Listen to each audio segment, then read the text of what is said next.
A dimly lit attic filled with old furniture, dusty trunks, and cobweb-covered windows. Siblings Emily, 32, and Jake, 28, are cleaning out their late grandmother's house. Emily and Jake rummage through the attic. Emily opens an old trunk, coughing from the dust. Emily, ugh, this house is like a museum of forgotten junk. Jake, holding up an old clock, junk or treasure? Emily, rolling her eyes, keep dreaming. Pauses as she pulls out a small, weathered, leather-bound diary. What's this? Jake, leaning in. A diary? Whose is it? Emily, reading the inscription. Margaret Reynolds, 1947. Grandma's maiden name. Jake, and excited. Open it. Emily, hesitating. I don't know. Feels like prying. Jake, oh, come on. It's not like she can stop us. Emily flips the diary open and reads aloud. Emily, reading. March 3rd, 1947. Today I saw something I wasn't supposed to. Something that could destroy everything. Jake, grinning. That's it. We're reading the whole thing. Hours pass as Emily and Jake sit cross-legged on the attic floor, engrossed in the diary. Emily, reading. April 15th, 1947. Mother told me to stay silent, but how can I? I saw father with blood on his hands. He buried something in the woods. Jake, leaning closer. What did he bury? Emily, flipping pages. April 20th, 1947. Aunt Clara is gone. Father says she left, but her necklace was in the fireplace. Jake, grimly. He killed her, didn't he? Emily, nodding. And Grandma knew. She kept it a secret all her life. Jake, frowning. This doesn't sound like the woman who used to bake us cookies. Emily, firmly. There's more. Emily, reading. August 10th, 1947. Father warned me that if I spoke a word, I'd disappear too. But I can't stay silent forever. They exchange a glance, the weight of the revelation sinking in. Jake, we need to find whatever he buried in the woods. Emily and Jake venture into the woods, following the diary's description of an old oak tree. After some digging, Jake's shovel hits something solid. Jake, grunting, got it. They uncover a rusted metal box. Inside are faded letters, photographs, and a blood-stained handkerchief. Emily pulls out a letter and reads. Emily, reading. To whoever finds this, the truth must come out.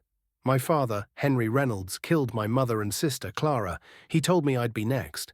If this is found, it means I couldn't bring myself to say it while I was alive.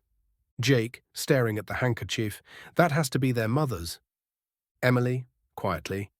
And the photo? Look, it's them. Grandma, her mother, and Aunt Clara. She lived with this her whole life. Jake, shaking his head. We have to go to the police. The police are called and detectives arrive to investigate. Detective Miller questions Emily and Jake in the living room. Detective Miller, calmly, the remains in the cellar and the items in the box match your story. We'll confirm the identities, but this points to your great-grandfather. Jake, nodding. So that's it? Case closed? Detective Miller, not quite. We ran the handwriting in the diary against other samples from your grandmother. Emily, frowning, and Detective Miller, it doesn't match. Emily, stunned. What are you saying? Detective Miller, we're saying your grandmother didn't write this diary. Emily and Jake stare at each other, speechless. That evening, Emily and Jake confront their parents, Mark and Susan, in the living room. Mark looks pale, the diary on the coffee table between them. Emily, demanding, Dad, what aren't you telling us? Mark, shaking his head. I don't know what you're talking about. Jake, holding up the diary. Grandma didn't write this. Who did? Susan, hesitant. Mark, maybe it's time. Mark, snapping, no. Emily, angry. Time for what? What are you hiding? Mark, sighing, finally breaking. It was me. Stunned silence. Jake, in disbelief. You? Mark, nodding. I found the box when I was a teenager. My mother, your grandmother, told me everything. She made me swear to never speak of it, but I couldn't live with it. I wrote the diary to try to process what I learned.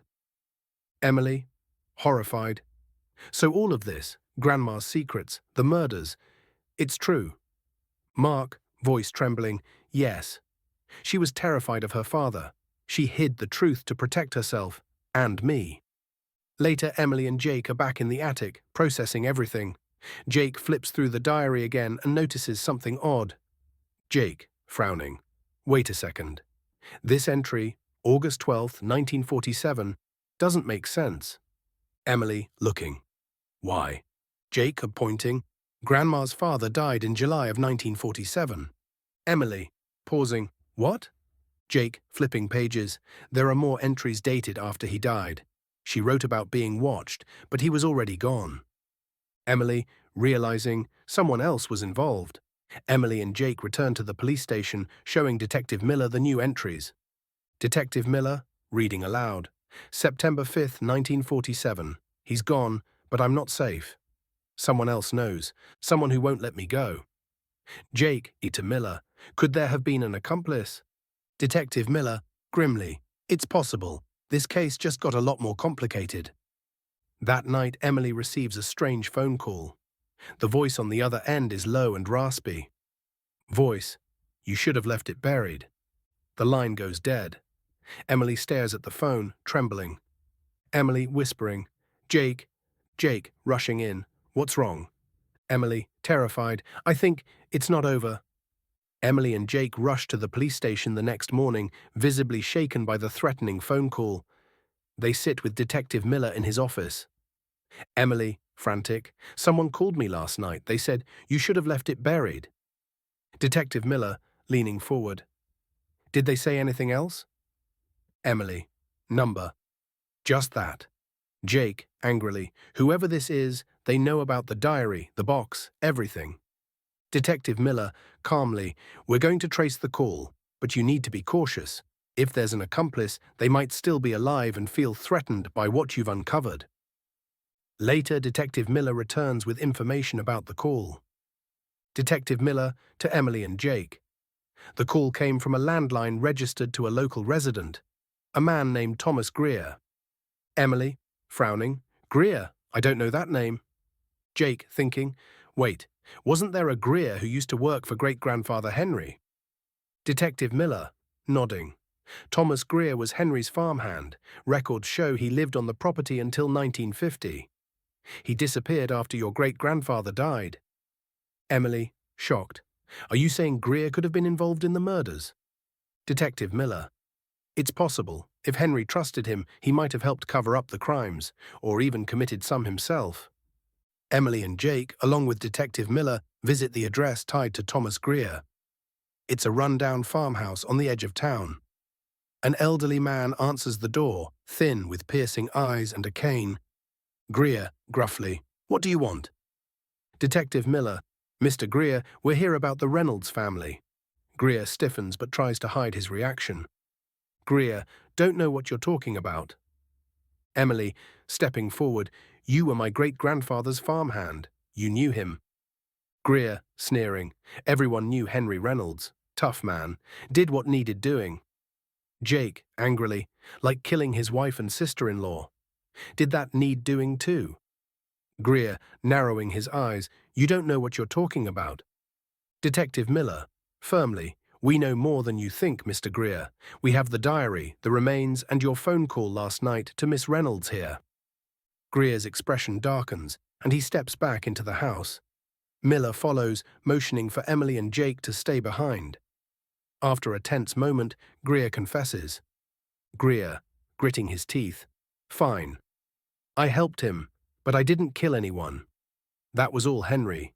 He came to me after he killed Clara and said I had to help him bury her. Said if I didn't, I'd be next.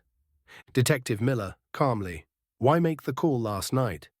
Greer, angrily, because you're stirring up ghosts. That family was cursed.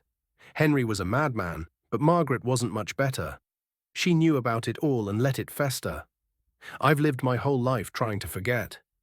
Weeks later, the police officially closed the case. DNA evidence confirms the remains are Aunt Clara's and Henry's wife. Greer is charged as an accessory to the crimes, but given leniency due to his age and coerced involvement. Emily and Jake sit with their parents, Mark and Susan, reflecting on everything. Mark, quietly, I still can't believe it. My mother grew up in that house, surrounded by all of this, and she never said a word. Emily, gently. She probably thought staying silent was the only way to survive. Susan, sadly. But it haunted her. That's why she wrote everything down. Jake, nodding. She wanted us to know the truth, to stop the curse from being passed down. Mark, looking at the diary. I don't know if I can forgive her for hiding this.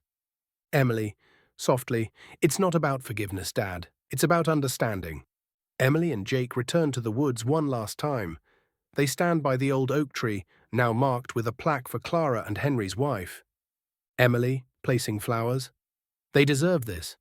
Jake, nodding. And Grandma deserves to rest in peace, too. They stand in silence, the weight of their family's dark past finally lifting. Emily, as they walk away, you know, for all the darkness, Grandma gave us something good. She gave us the chance to break the cycle. Jake, smiling faintly. And we did.